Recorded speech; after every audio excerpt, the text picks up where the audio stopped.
Tu t'en doutes certainement, pour entrer dans un pays, il faut souvent remplir un document, un formulaire pour l'immigration. Donc si tu veux venir en Malaisie, eh bien, il y a un document spécifique à remplir. Il y a eu des changements depuis ces derniers mois. Donc, c'est important de le savoir et c'est surtout important de bien remplir ce document. Il remplace l'ancien papier qu'on te faisait remplir à l'arrivée avec toutes tes infos personnelles. Sauf que maintenant, eh bien, tout se fait en ligne et il faut l'avoir complété avant de voyager. Que tu partes pour la première fois en Malaisie ou bien que tu sois du genre à voyager en mode on verra bien, on se débrouillera sur place, eh bien c'est un détail que tu ne veux pas négliger. Et à la fin de cette vidéo, je te montrerai pas à pas comment remplir ce formulaire en ligne, histoire que tu arrives en toute sérénité et sans mauvaise surprise à destination.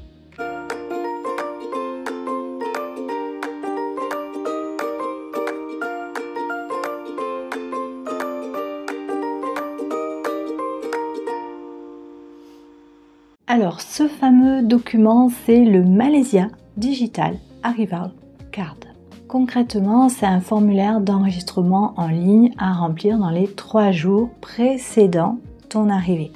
Il a été testé, je crois, fin 2023, puis il a été rendu totalement obligatoire en 2024 pour quasiment tous les voyageurs. Avant, à l'atterrissage, on te donnait un petit papier à remplir dans l'avion ou bien en arrivant et tu devais inscrire ton nom, ton numéro de passeport, ton adresse sur place, la durée de ton séjour, etc. Cette carte, c'est la version numérique de ce papier.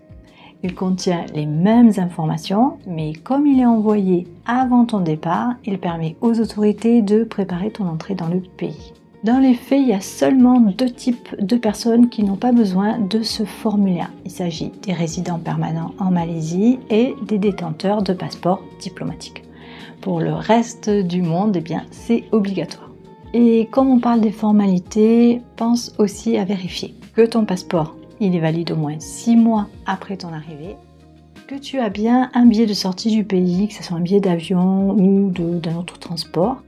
On nous l'a demandé à l'aéroport, au guichet d'enregistrement des bagages. Visiblement, la Malaisie a durci les règles d'entrée dans le pays. En arrivant, si ton passeport le permet, c'est le cas pour les Français et les Belges par exemple, tu pourras utiliser les autogates biométriques et passer très vite. Sinon, assure-toi qu'un agent tamponne bien ton passeport. C'est ta preuve officielle de date d'entrée. Un peu plus loin dans la vidéo, je vais te montrer exactement comment remplir ce formulaire en ligne, où cliquer et surtout comment éviter les erreurs qui te feraient perdre du temps ou recommencer tout le formulaire. Je sais bien que remplir ce type de document n'est jamais évident. On a toujours peur de se tromper et puis c'est en anglais, donc ça peut être un frein pour beaucoup de personnes. Je pense qu'un petit tuto en vidéo est bienvenu. Avant de commencer à remplir ce formulaire en ligne, je veux apporter quelques petites précisions. Chaque membre de la famille doit avoir sa propre carte d'arrivée, même les enfants mineurs. Et avant de commencer, prépare bien tous les documents dont tu vas avoir besoin, c'est-à-dire ton passeport, ton billet d'avion, les détails concernant ton hébergement. Prépare bien tout ça avant de débuter afin de ne pas perdre de temps pendant que tu remplis ton formulaire. Maintenant que j'ai apporté ces petits éclaircissements, on va pouvoir commencer à remplir ce formulaire. C'est parti! Et on commence par les informations personnelles. Ici, tu vas indiquer ton nom et ton prénom. Si tu es marié, évidemment, tu vas indiquer ton nom d'épouse. Tu vas indiquer exactement dans le même ordre que c'est sur ton passeport. Et tu vas marquer tes prénoms à la suite.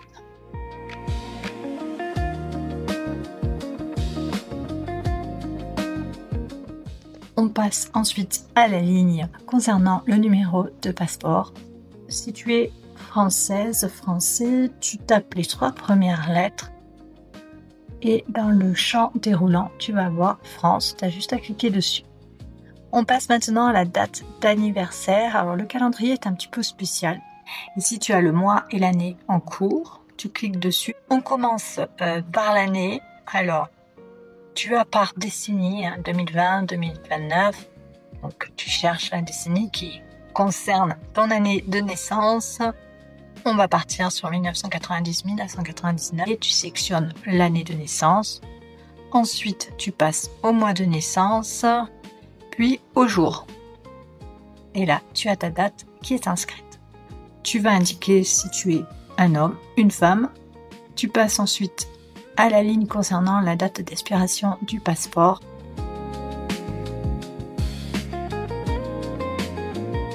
Alors, fais bien attention de ne pas te tromper dans cette adresse puisque c'est à cette adresse que tu vas recevoir la confirmation de la bonne prise en compte de ton formulaire.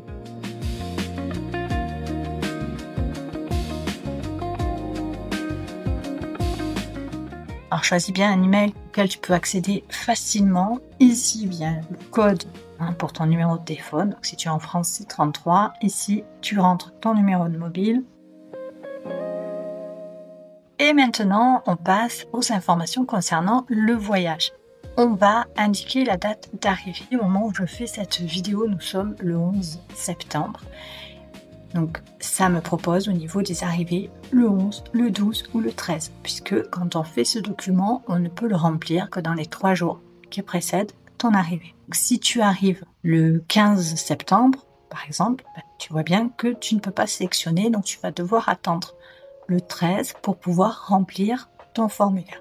On va indiquer que mon arrivée sur le sol malaisien est le 13 septembre. On va sélectionner maintenant le mode de voyage, avion, par la route ou par la mer, donc par les airs. Ici, tu indiques la date où tu vas quitter la Malaisie, le 13 octobre 2025.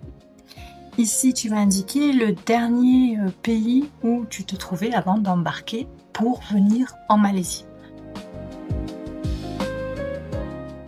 Ici, on va indiquer le numéro de vol qui se trouve sur ton billet d'avion.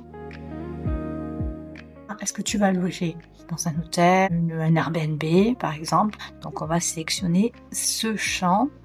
Ici tu vas indiquer l'adresse donc de ce lieu dans lequel tu vas séjourner à ton arrivée. Je vais mettre celle où nous étions.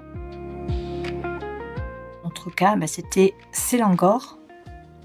Et ici la ville. Et ici au niveau du code postal. Une fois le formulaire rempli, il faut bien vérifier les informations car il n'est pas possible de corriger son formulaire après sa soumission. S'il y a des erreurs, il faudra refaire une nouvelle demande. Donc, relire bien avant de valider et quand on voit que c'est tout OK, et là, on peut soumettre le formulaire. Lorsque la carte numérique sera prête, elle sera envoyée par courrier électronique. Tu vas voir, c'est très rapide. Ensuite, tu pourras l'imprimer ou bien tu pourras en faire un PDF que tu pourras conserver sur ton téléphone. Voilà, maintenant tu sais que le Malaysia Digital Arrival Card, ce n'est pas juste un petit formulaire sans importance, mais une vraie condition d'entrée en Malaisie. J'espère que tu as apprécié cette vidéo, qu'elle t'aura été utile. Si tu n'es pas encore abonné à notre chaîne, je t'invite à le faire et puis on se retrouve très vite dans une nouvelle vidéo.